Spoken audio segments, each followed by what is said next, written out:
What impression did you have of Eleanor and Franklin Roosevelt? Well, for me, it seemed that it was going to be a better life for a lot of people. He created jobs he called WPA, Workmen's Compensation or something, and everybody would get a job. And he closed the banks, and when they reopened, they were safe so that you wouldn't lose your savings. And for me, that seemed to be the best thing that could happen to our nation. Your greatest fear during the Depression? Well, I think one of your greatest fears was losing your home, not having enough to eat, and then they had these places called a soup kitchen, and for me, my greatest fear was that I would have to go and stand in line and ask for that bowl of soup and that piece of bread. The biggest way the Depression affected you at the time? Well, for one thing, I moved to Chicago. I came from a small town, and in a small town you didn't realize how poor some of the people were. When I moved to Chicago, I found people digging in the garbage cans for potato peelings, a bone from some meat, and you knew they were going to take it home and cook. So I would take a clean bag, some potatoes, some carrots, wrap up a piece of bread, and put it in a clean bag, so if they came to my garbage can, they would at least get something that wasn't garbage, because that really bothered me to see people that hungry.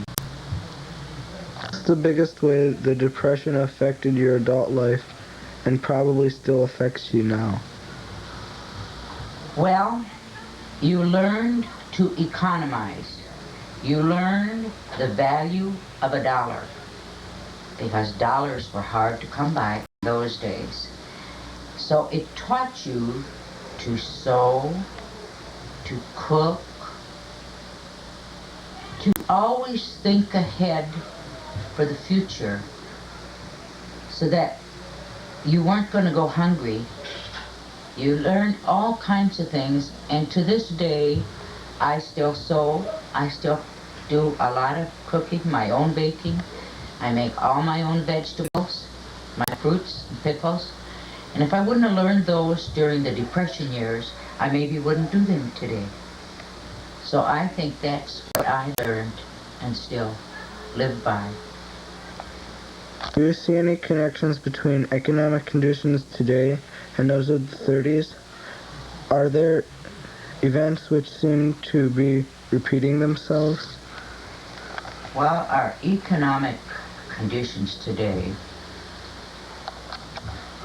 for me, I think everything has skyrocketed too much.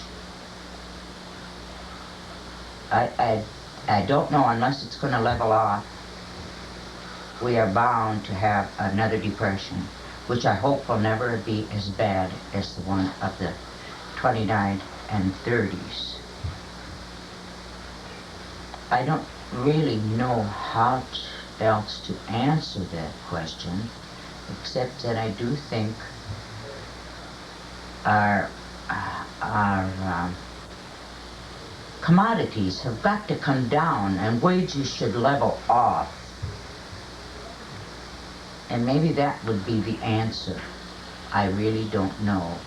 As far as the events of today and of the yesteryear, I still say that unless things change, our interest rate is too high, our land costs too much, and you know, if the bottom drops out, none of it's going to be worth anything.